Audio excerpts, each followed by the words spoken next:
Today's interview is with David Pere.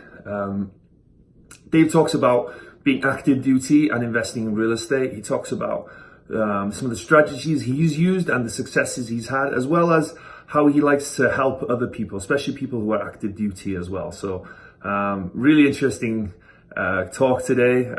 He's a great character, has a great sense of humor. So we had a lot of fun on this interview, and of course we were talking plenty about real estate. So as always, like and subscribe on Wrestling with Real Estate on the YouTube channel. The WWRE podcast are available on Spotify, PODBEAN, and iTunes. If you enjoy, give me a 5-star rating and write me a review. That would be fantastic. And as always, wrestlingwithrealestate.com. So enjoy today's interview with David. David is a real character.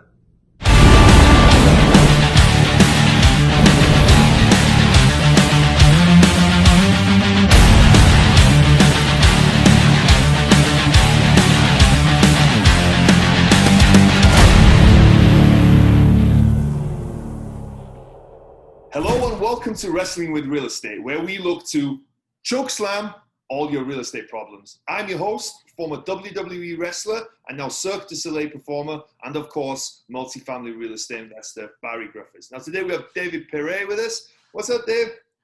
What's up, dude? I love your intro. That's awesome. Thanks, man. You wouldn't believe how many times I had to rehearse it before I could say it without messing it up.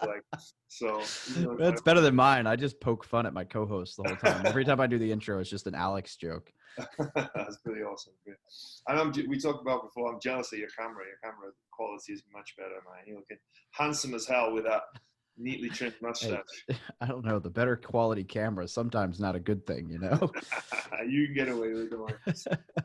So, for anyone who doesn't know about who you are and what you do, can you tell us a little bit about that? I know that every interview that ever happens, that's the same thing, but to give us some context about who you are. Well, I mean, that's the process, right? We can't pretend that anyone is big enough that the whole world knows who they are.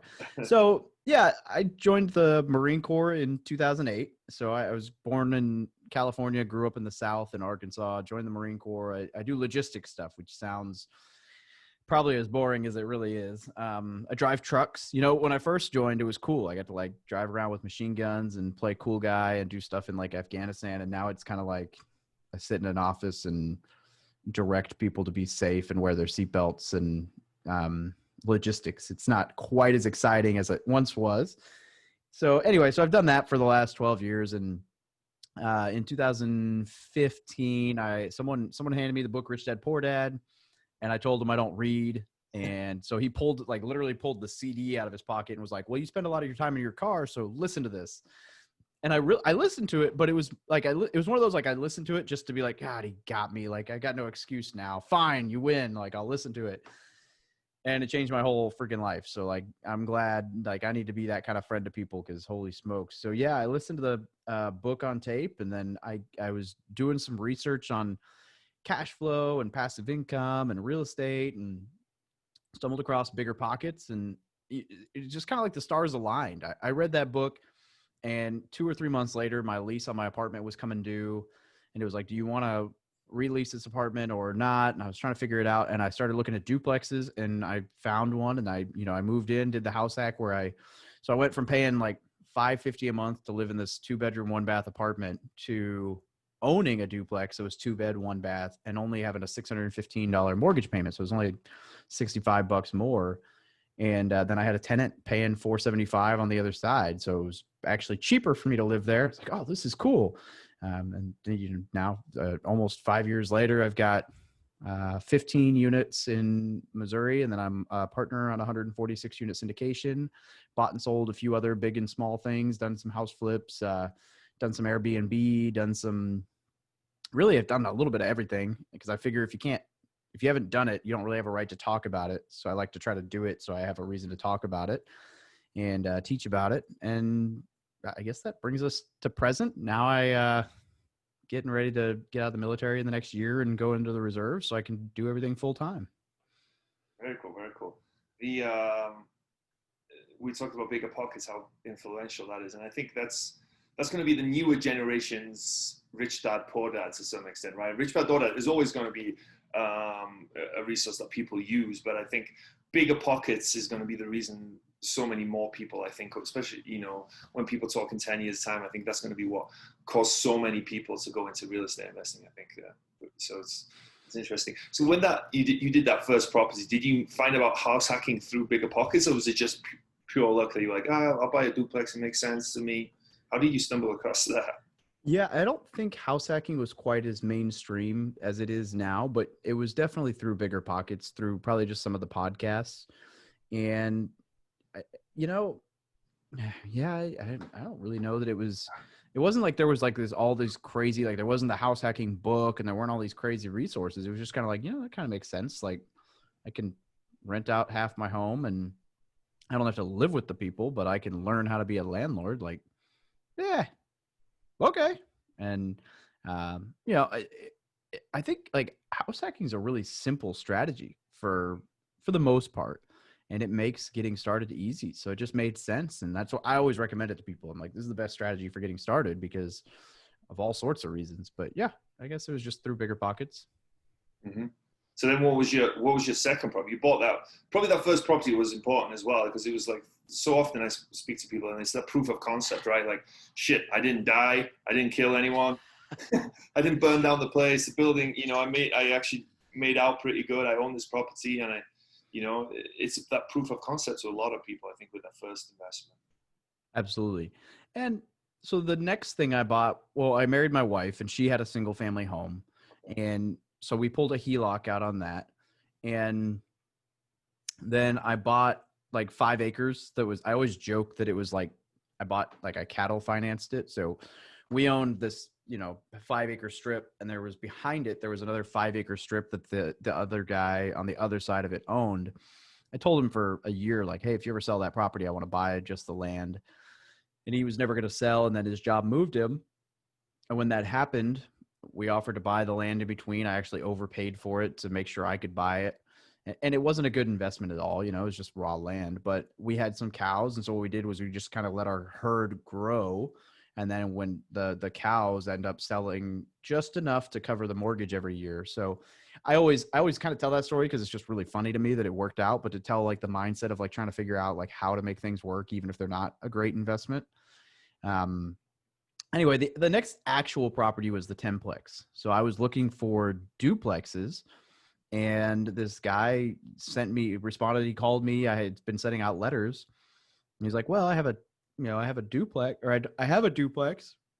I'm not really interested in selling it, but I have a 10 unit. Would you be interested in that? I'm like, okay, like, why don't you tell me about it? And, you know, the price was okay. We negotiated a little bit down on it and went back and forth a little bit, and then got some seller financing thrown in, and it was way out of my league. I was not ready for a 10 unit at all, but I'm kind of one of those like build a parachute on the way down guys, and the numbers made sense. So I was like, we'll figure it out. So that was the next one I bought.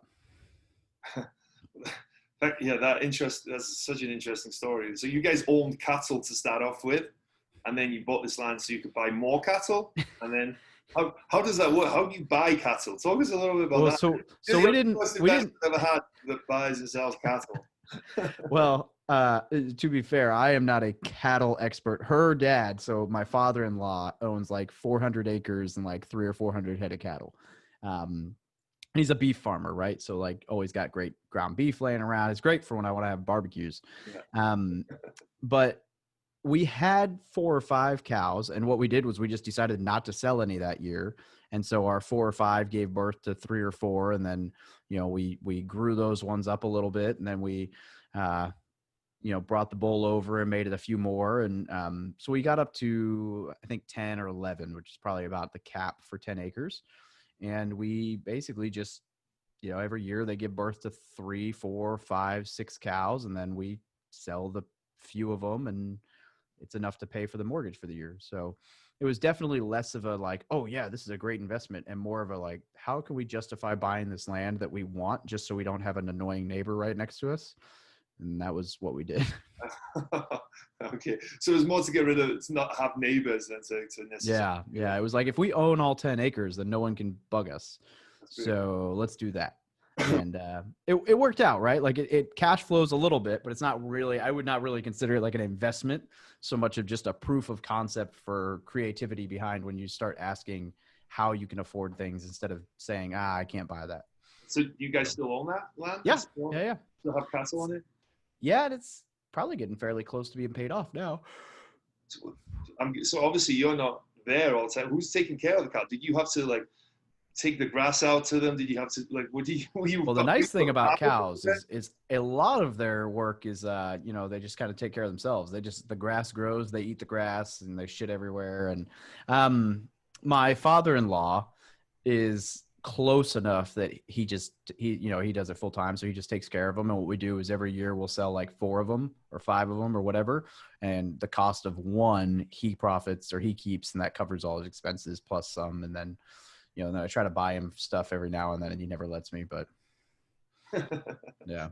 So he kind of runs the operation for us. And then when I go back, I'll take care of him. You put your cowboy hat on and there you go. Yeah. You can come hang out. You can come wrestle a cow sometime. You ever gone cow tipping? It's a good time. Probably more fun when they're not your cows. So then, excuse me. So then you went and bought a 10-plex, right? Did you know anything about commercial, about multifamily, about running an apartment complex?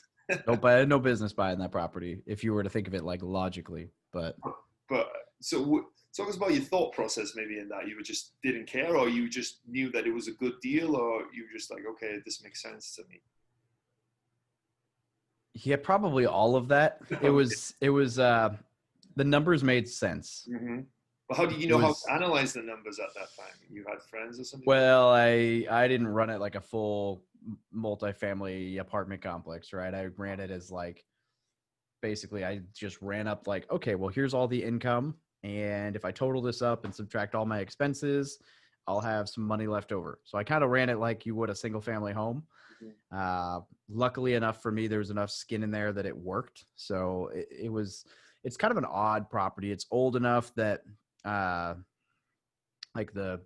it's still single metered. So I still pay utilities. So I kind of partialed out some of that via the RUBS. So for those listening who aren't familiar, RUBS is like ratio utility billing system, basically like saying, hey, you guys are all going to pay $25 a month for utilities, or you can split it up a couple of different ways. I just do $25 a month just because I just didn't feel like messing with all the craziness, and that still brought my expenses down.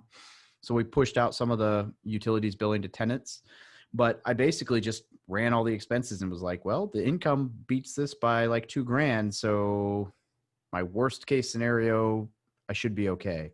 And luckily, so far, that's held true. I've had some pretty crazy experiences with that property. The wildest of which, I had a tenant die in one of the units this time last year, like July, August. And he died. He was older. I don't know real relatives, I guess. So nobody knew he died until it was time to pay rent. And he had been just like rotting in this unit for like 3 weeks in the like late summer in the humid Midwest. And so, $4,800 later, we've got environmental cleaning, environmental hazmat, ripping out carpet, repainting walls, and all this other craziness, while simultaneously having to like store all of his stuff in a storage facility for 90 days in case someone shows up for it, while having to coordinate like funeral stuff. So we've had some interesting experiences with that property, but it's cash flowed every year I've owned it. I don't have $1 left in it anymore. And, I really can't complain. I mean, my biggest lessons from that thing are essentially like, it's okay to be a little uncomfortable. It's okay to feel like you're going a little out of your comfort zone. Like, just run the numbers by some people who are smarter than you, and they'll tell you if you're an idiot. And in this case, I kind of bounced the numbers off 2 or 3 other investors. It wasn't like a full analysis. I was like, hey, this is what I came up with. Am I way off? And they looked at it and they said, it looks all right. I'm like, okay, well, let's figure it out then. And it worked. So maybe I got lucky on that, but I think just taking action and having a decent team on the ground is what helped it out. Yeah. I think it's like always, you find people who are taking action and doing things, you know, they tend to get lucky, right? So you create that luck almost, right? If you're sitting at home doing nothing, how are you going to get lucky, right? Nobody's going to come to your house and give you a friggin' deal. Yeah. So if you're out there doing stuff, taking action, talking to brokers or looking for deals, you're going to get lucky every now and again. But you've earned that, right? That's it. Cool. So then what was next after that one? So you had a duplex, you bought a 10-plex, so you got 12 units. What was next after that? I went a little too big. Okay. I bought a 40. Okay. Me and one partner took on a 40 on a lease option, and we held it for about 5 months. And I'm still in a lawsuit 2 years later trying to get my money back. So I go ahead and give the long story short on that one, just because there's some details I probably can't cover. I was going to say you probably can't talk about too much, right? Yeah. So essentially, the deal looked great. It really did, but we'll say not all of the facts were represented fully is probably a nice way to say some things, okay. As well as I don't think the guy who sold it to me understood that once I executed the lease, he was supposed to stop tinkering with things. And even though we tried, he kept tinkering and kept messing with things, and those things didn't seem to work very well. And then I'm stuck holding the bill. So there were some things going on in the property that shouldn't have been, like him hiring people to do work, and then they would do faulty work, and then he wouldn't hire them back in to fix it. And I'm like, well, like they flooded the kitchen. What are you going to do about it? Oh, well, they didn't mean to. It's still flooded. Like, so there were some, and then there were some things in the contract, like the roof was supposed to be replaced within 90 days of closing, and it didn't happen. And if it didn't happen, the contract said he owed me like $100,000, and it didn't happen. So I'm left sitting here like, hey, dude, been 120 days. You owe me a roof or $100,000. I don't have either, and I've got tenants and a leaky roof. Like, this isn't working. It was like a mixed use commercial building. So I had like a murder mystery theater in it, like a wedding venue. It was a pretty cool building. Like, honestly, it was like on the corner. It was this literally called the Majestic. And it was this old steakhouse. It was super cool building. And I really would love to have owned it, but some things just didn't go well. And so since it was a lease option, I just told them like, hey, we're going to terminate the lease, but I want my money back because like these things that were supposed to happen in the contract haven't. And he basically said, oh, it's non-refundable deposit. Yeah, but you didn't do what you were supposed to do via the contract. Mm-hmm. So can I have my money back? So that's where we're at, 2 years later, trying to get my money back out of that. But it's whatever. Like, the world keeps turning. So we've still bought some stuff since then. Yeah. But yeah, well, you got to keep moving on, right? We're all going to experience setbacks in this and things that go wrong. But what are you going to do, right? Just sit at home, cry about it, or just move on or whatever, right? So yeah, exactly. Yeah. Plus, there was, I'm sure, right, you would rather have not gone through that experience, but I'm sure there was a lot of learning lessons and just operating a 40 unit itself and going through. Yeah, I got a ton out of that. I would definitely say one thing that will save me a ton going forward is that anytime there's like a this will be done or this will be paid thing, I will have all of that money put into escrow prior to closing. And that's something I should have done, but I had no idea. Like, I had no idea, oh, well, hey, 90 days from now, this guy might not finish the roof or pay me. Like, that didn't occur to me, right? Like, we're in the South. People in the South are supposed to be good people. He said he's going to get me a roof or give me $100,000. It's in the contract. Like, okay. It never occurred to me that neither would happen. So now I know, okay, well, hey, if that's in the contract, great. Put the money in escrow, and then it'll get released when the roof's finished, or it'll get released when the roof's not finished and I'll get it. So things like that should have been, there were a few other contingencies in the contract like that. And, there were things like that just should have been done differently. I should have brought my management team in right away. I met the management team for this building, and the lady seemed incredible. Her maintenance guy seemed awesome. Everything seemed great. And then we closed, and it was like, well, what happened to the lady I hired? Like, you're not the same lady. You're not great. What gives? And so I should have just brought my team in instead of, I have a proven team. I should have stuck with them. It goes back to like what we said on the clip before the call. It's like trust but verify. Like, I trusted that this lady was awesome. Did not verify as well as I should have. I trusted that this guy would come through on what he wanted, what he was going to do. Did not verify it as much as I should have. Like there's in my head telling someone like, hey, this says you're going to give me $100,000, put it in escrow.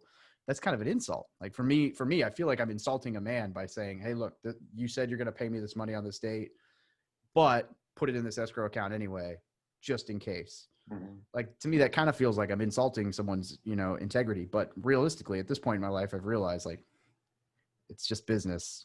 If it shouldn't insult them unless they're actually planning on taking your money. So. Yeah. Plus, it was in the contract, so you think. Yeah, you'd think you'd be safe, right? Okay, I'm going to be okay. Yeah. What do you think the reason was that the property manager just started going to it? In a strictly off the record, I think, and again, none of this has been proven or anything, but I think that this is kind of a bigger play to, like, you lease the building to someone, you make their life miserable, they give you the building back, you lease it to another person, you keep their option fee. Because there's another guy who had a similar experience to me, and I think he's going to testify in my case, and I'm going to testify in his case. So at least that's what we're trying to work on. So I think that there's just kind of some foul play involved, and I think the property manager and the seller might have been kind of in cahoots on that, but no way to prove it, no way to know. We'll figure it out once the court system's done with what the court system's got to do. But, hopefully that's not the case. And that's just me thinking, I don't know. I mean, at the end of the day, at this point, it is what it is. I nothing I can do about it now. So true. So after that, you just crumbled into a ball, cried a lot, gave up, never invested a single dollar again, right? Or did you go and do another deal? What was your next deal? It's funny. I actually might have stuck it out in that deal longer than I needed to if my wife hadn't told me to pull out, because she was just like, dude, you are miserable. You're done. This is not worth it. Get out of there. And I'm like, yeah, you're right. Like I probably would have gutted it out a little longer than I needed to. Yeah, totally. Curled up in the fetal position and just, drank my sorrows away. I didn't buy anything for a little while, but I partnered on a flip in Hawaii with my buddy Corey. And so I got like a small piece. Basically, I found this deal and I was like, yo, I'll bring you this deal if you just let me learn from you. So I got like a small piece of the puzzle just to say I'd done a deal with him. And then I learned from him. And then how did you find a deal in Hawaii? Driving for dollars. You were in.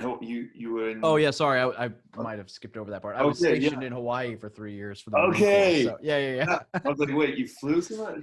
Yeah, I flew out to Hawaii, and I was like, hey, no, I wish. I'm sure there's people out there who are talented enough to do that, but no, I lived there for 3 years, and so I would drive around and send postcards to houses that looked like they were falling off the rails, and one of them worked out. My buddy bought it, and I got to tag along and learn from him, and I got a small like finder's fee piece of the puzzle or whatever, but got to learn from him. And then I'm trying to think. I did some other like small time stuff in Hawaii where I was just helping out investors for some stuff here and there to learn. And then my next real like solo deal was probably this one that I bought a few months ago. It was just another duplex that I just paid my first time ever paying a normal 20% down, just a standard turnkey normal deal. Like as soon as COVID hit, this property popped up on the market for much less than what I thought it was worth. And I was like, I'm gonna buy that. And I just wrote an offer, and my realtor's like, you want me to go take a look at it? It's like, we'll figure it out in the inspection process, put the contract in, like, let's make it happen. Because the duplex I had bought 3 years earlier I bought it for 82 and it didn't have garages. And this one is the same size and has a garage for each unit. And I bought it for like 93. And, like 3.5, 4 years later, it should have been worth a lot more than that. And it's like the same neighborhood. So I knew as soon as I saw it, I was like, that'll cash flow, I'm buying it. And so it worked out. I've done a little bit of stuff here and there in between. Like I did a solo flip that wasn't really anything remarkable out here in Missouri. And then, right around, I guess, a month and a half, 2 months before that duplex is when we closed the first like syndication where I was a general partner on the 146 unit with some people. Well, yeah, let's talk about that, because obviously, so far you're doing, duplexes. You've bought a 10plex, but 100 and what did you say it was 140 units is a lot different, even to a 40 unit, right? It's Yeah. a whole different league, right? Obviously, it's still resident tenants and apartments, but still, it's a whole different level. So, how do you manage to do that? Was that again? You kind of seem a little fearless, right, in a good way. Is it just kind of that again, or how did that come about? How did you feel comfortable doing that? Well, so I'm not the main managing member on this one, actually. So what happened is this group, a few friends of mine had reached out to me in like mid 2019 and said, "Hey, we'd love for you to come into this general partnership and join in on a deal with us." I think part of it just might be that I have a bit of a network now, so they're trying to, like tap into Dave, which makes sense, right? Like that's a smart move. Not to say that I'm incredible, but just to say like, okay, I have a bit of an audience and I'm not doing anything as far as like multifamily. If you're going to invite someone in to kind of work through a deal with you, that would make sense. And I told him no, because I wanted nothing to do with it. It was like, I'm not ready for that. I don't want to raise money. I had a bad experience with my 40 unit. I want to close that before I borrow anyone's money. And all these other limiting self-belief, negative, whatever. Yeah. And they reached out a second time and I said no. And then a third time, but it was someone else in the group who reached out, and he was a good friend of mine. And I was just like, show me the deal. And so they showed me this deal. They were like, look, we're about to go under contract on this. We're not under contracted on it yet. If you want, you come in, you be GP, you do investor relations, and you can do the due diligence and the underwriting with us. You can double check all our numbers. You can do all this. You can do all that. And we want you to help with investor relations. And we'd love to work with you. Like, so I asked a bunch of friends who were much better syndicators than I was about this team's reputation, and it was every bit as good as I had hoped. At this point, this deal put them over 100 million assets under management and 1,600 doors. So they had a really good track record. Everybody I could think of gave really, really great reviews about them. I was like, okay, fine, let's do it. And then, so I learned a lot of things the hard way about raising money and what I was doing wrong. And then I got to learn a lot about SEC rules and all the other good stuff. And then, now I'm getting to learn how you manage a property through a pandemic, which has been interesting, but the property is actually doing substantially better off than a lot of neighboring properties and other investors I've talked to. We have definitely taken a hit as far as vacancy or non-paying tenants, but we've also had much lower expenses because we're not running like outside clubhouses and heating hot tubs and like random things that seem to be adding up somewhat. And we've actually been staying pretty much even for NOI projections. And we're actually higher, but it's just the higher is just because we've had some of the renovations we just couldn't do. Like, can't be installing new windows in people's units while everyone's afraid to have someone in their unit. So some of that stuff's just delayed, but we've been doing, it's been good. So tons of learning things there. The biggest of which being that even if you have a following, if you've never talked to any of the following about syndications or investing, and you have none of them like documented as actual like relationships that you can market to, then you're left with this big following of people you can't tell you're doing a deal. And that's exactly what happened to me. Like I was like, oh yeah, I've got this email list of like 1,500 people, and I've got, 5,000 followers for this and 10,000 people here. And I've got this big Instagram. And they were like, you can't market anywhere. Like you can't post it on Instagram. I'm like, well, what if no, you can't do that. Okay. Well, how about no, you can't do that. I'm like, what about people I've talked to on Instagram? They're like, well, did you talk to them on the phone? Well, no. Then you can't show them the deal. What? But I talk to them on Instagram all the time. That's not enough to prove that you have like a relationship with them. I'm like, crap. And so I got like legitimately stuck in this deal where I'm like, I have plenty of people I can talk to and none of them I can show this deal to. So I basically sent the deal out to people who'd been guests on my podcast, was like the only ones that I knew for sure. Like every one of these people I can say is a, substantial relationship. And that was basically it, with the exception of one other person who was just like a personal friend, and yeah, so lesson learned the hard way, because out of like, I don't know, 1,500 people that were on my mailing list, I think it was like 63 people that I was able to send it to. And I did not raise very much money. So it was more a learning. I mean, I raised a little bit, but nothing compared to what I was thinking I would, I was like, oh yeah, I can bring this much money. No. Ego check for sure. So, but a great learning experience all the way around. I mean, so much different to deal with like SEC regulations and guidelines and what you're allowed to do with this and how the pro forma looks for that and offering memorandums and all kinds of craziness. It was awesome. So yeah. So that was a 506B then, I'm guessing, right? Because Yeah. you can't advertise with that. So having learned that, what are you doing differently now then? Having learned that, nothing. Nothing at all.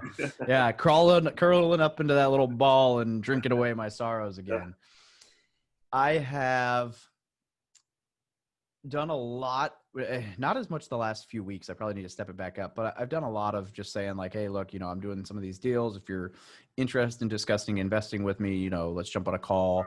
And so intentionally scheduling like phone calls with potential investors and reaching out to people I've got relationships with and just slowly kind of, I mean, at this point, my quote investor list is just about 200 names, which is not insane, but it's better than it was. And then I've got some other people that I've talked to that I'm like, okay, we can work this connection if we need to. Like, I know that my like little mastermind Facebook group, I'm allowed to talk to them about it. So I've grown a little bit, but it's basically been just letting people know what I'm doing and just saying, hey, look, like I'm going to get into these bigger deals here and there.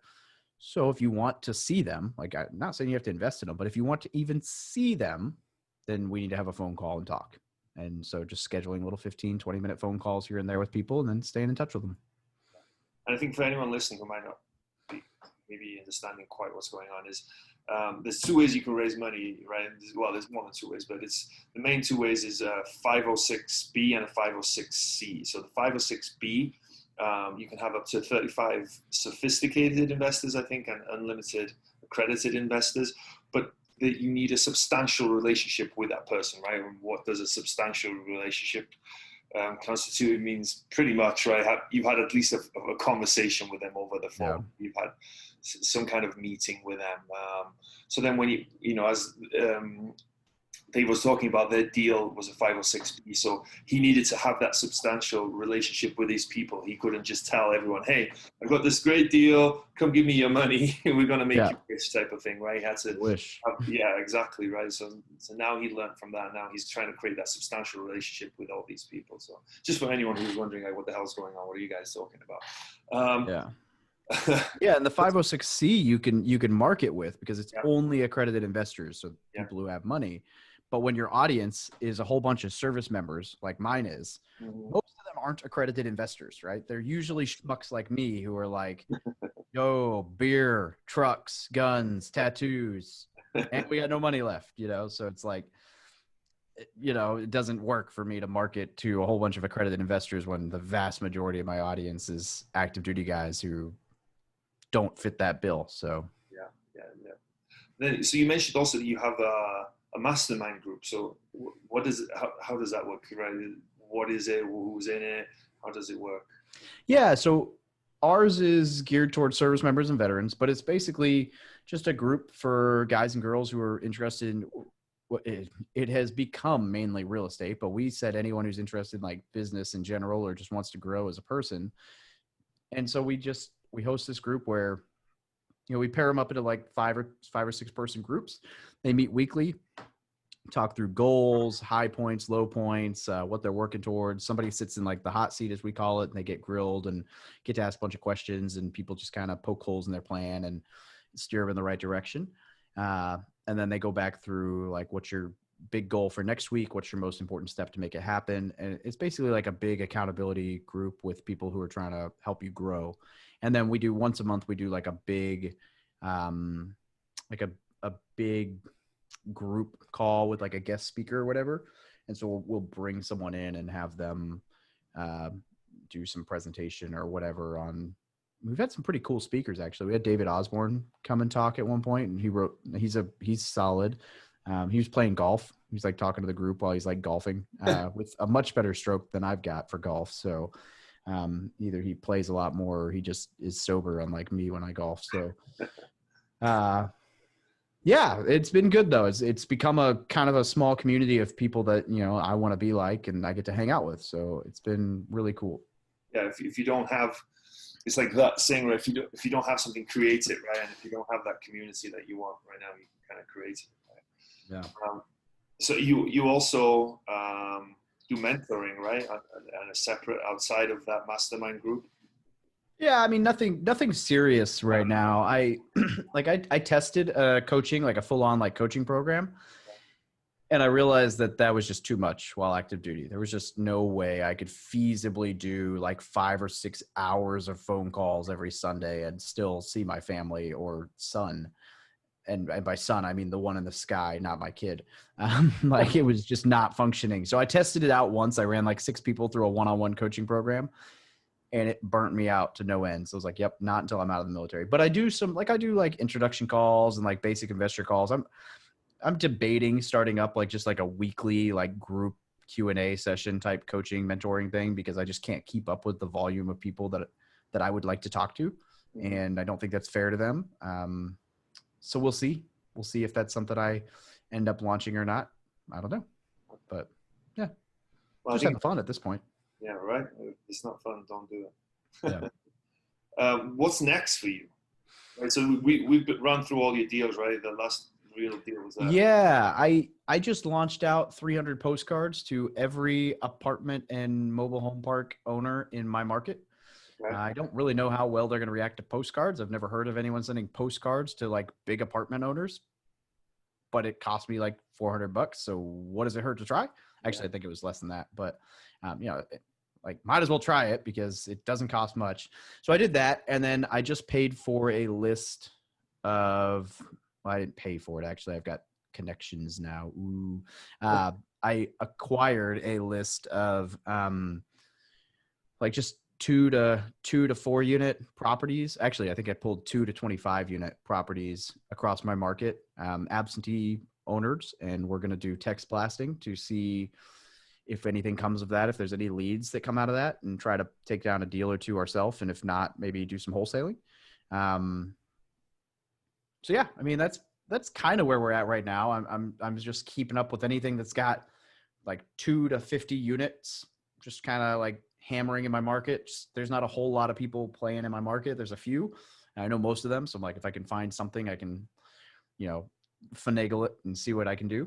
So keeping that door open and then growing the business on the side, right? So the more I can focus on the business and get it to turn some income, then the more money I can put into real estate. And then hopefully one day they just kind of talk to each other and I get to like sit back and drink a mojito on the beach or whatever and live my life. That's the dream for all of us, right? Yeah. Toes in the sand or something like that. With the postcards, did you do all that yourself? Did you write 300 postcards yourself, or did you just pay someone else? How did you do all that?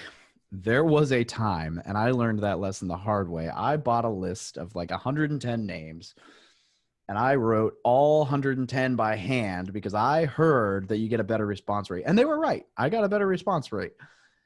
And I will never, ever, ever do that again. So I will handwrite a letter now, but only if it's like a specific property. For example, when I bought that duplex, I knew that that gentleman owned another home free and clear. And so I hand wrote a letter about the home that he owned free and clear. I pulled tax records or whatever. So that's how I found it. And so the day we closed, I put it in the mail, and then he called me 2 days later and was like, oh yeah, hey, I'm not interested in selling that, but I have this other one. And then we just weren't able to make it work because basically because my wife told me to stop buying real estate till I paid off some more debt. So I got kind of put in the doghouse for a few months, you know, so I didn't end up buying that one, although I might have had that not been, the timing not been bad. It was actually a pretty decent deal. But aside from like a specific scenario like that, I won't write them anymore. So I have a few ways I do it. Sometimes I'll do like, I have a template where like the ink kind of looks like it's handwritten and it's like a light blue ink, and I'll print it off with like a picture of me and my family or whatever on it, some nice things, and I'll stick it in it, and then I'll still envelope it. This time what I did was a friend of mine, it's a big time house flipper, and he recommended this company that he uses. So I just called him up and was like, hey, I've got this list of 200 and something people. How much would it cost? And I mean, he sent me a template of what it would look like and a price, and was like, it's this much if you want it to be overnight, and it's this much if you want it to be snail mail. And I was like, I'll pay snail mail. Like I don't need it to be there right now. And yeah, it was more expensive. You know, it was probably another 50 to 75 cents per letter, but I didn't do a thing. I didn't even see the postcards. It was great. So I will probably be doing a lot more of that because that's a pretty sweet, like the ability to just say like, hey man, can we run another show and just launch? And like, at this point in my life, I would much rather pull my wallet out for a couple $100 than spend 4 hours going, paper cuts and tongue cuts and fucking stapling shit to I don't know what I do when I do envelopes, but it's ugly. My body does not appreciate. I might as well go roll in vinegar afterwards to punish myself for all the letters I sent out. Yeah, you've got that horrible taste because my wife's a real estate agent and she's been doing like a local mailing campaign to our neighborhood, and of course I got suckered into wrapping all the envelopes. That taste is just brutal. Yeah, and they make the ones that have like the piece of tape that you just pull off, but they're like, 4 cents more a letter. When you're buying volume, you're like, yeah, I'll be fine. And then they got like the little sponge thing that you can do, and it's just like, I don't know how you are, but as a guy, I'm like, I don't need no sponge. I got this. And then like 25 letters in, I'm like, what am I doing? I can't taste my tongue anymore. Yeah, your taste buds are destroyed for the next few days. I know. And I think it's like what you're talking about as well is like, okay, it might cost more, but you got more longevity like that, right? Like, you talked about it, like it's brutal to be doing that, and you did way more. I can't remember how many my wife did, but I'm sure you've done way more than she has. But you want to do it over, because the thing with the mailing campaign, for people who don't know, is it's not a one and done thing ever, right? No. You've got to plan on doing what, minimum year, 6 months at the absolute. Yeah, they say like 6 or 7 touches is what you want, right? So. Yeah, so you want to be in it for the long game as well. So if you have to pay a little bit extra, but it means you're going to be in it for the long game, I think that's worth it. I'll be interested to find out how that goes. Is your plan with that the apartments to do another mailing campaign, or are you going to do some postcards? Are you going to do? Have you not thought that far yet? Is it just see what happens? I'm going to see if I get any hits, because there's a really good chance with apartments that a lot of them are like PO boxes that'll never see it, or registered agents, or like there's or property management. I mean, there's a pretty substantial chance that they won't even get to the owners. So if I do the first campaign and I get, out of 250, I get like 1 phone call, then I probably won't even touch it again. I'll probably just say, okay, I'll go back to traditional marketing for apartments. But if I get, if I send 250 and like 30 people hit me up, then like, that's not terrible. Okay. So that means they're getting them. Then I'll probably send out 2 or 3 more hits and see how it goes. The apartments is just, realistically, the apartment idea is just, I was bored one day. I was like, I wonder what would happen if I sent postcards to apartments. Like, would that work? I know brokers, I have relationships, so I can do all the traditional stuff. But I was just like, nobody ever talks about mailing apartments. I did buy an apartment from a mailing campaign, even though I didn't send the postcard to that person. So I was like, screw it, let's see what happens. And so, in a few months, it'll either be a story that I never bring up, or a story that has like this awesome success story, like dumbass mails 300 apartment owners and buys all of them. Yeah. Well, I've thought about the same. That's why I was so interested. I thought about doing it because obviously, brokers are the main source, but sometimes owners, they don't like to deal with brokers, right? It's like for sale by owners on single family. For some reason, people have this hatred for agents. And sometimes it's actually deserved because some agents are terrible. Yes, they are. But that's a whole nother podcast, a whole nother. Yeah. But so I've always wondered, is it, what the success rate. So you can be my guinea pig. This is great. There we go. I'll let you know. Yeah, I'll tell you. Hit me up in like a week on Instagram, and I'll let you know if I got any of them back. I don't actually know what day they're supposed to be getting them all. Probably in the next day or 2. My phone hasn't rung once, so hopefully they haven't gotten them yet. Otherwise, let me look. Did I miss any calls while we've been talking? Otherwise, we might have $1 million in your phone right there now with the lead. Yeah. Nope. Nothing. Nope. No excitement yet. Okay, cool. Well, as this show is called Wrestling with Real Estate, we got this section where I do the wrestling with real estate. So you're going to be wrestling with real estate, I guess, right now. Have I said it enough times that people like, get your t-shirt in? Do I have a luchador mask laying around here somewhere? Or Gimp mask maybe is. So the first question is, what would your wrestling name be? Oh man, it's probably have to be something weird like the French snuggler or the French strangler. I don't know. Everything I've ever done in my life somehow gets called back to me being French. So if you combine like the French and the mustache thing together, there's some weird like 70s porn star name in there that would probably work as a wrestling name too. Okay. Okay.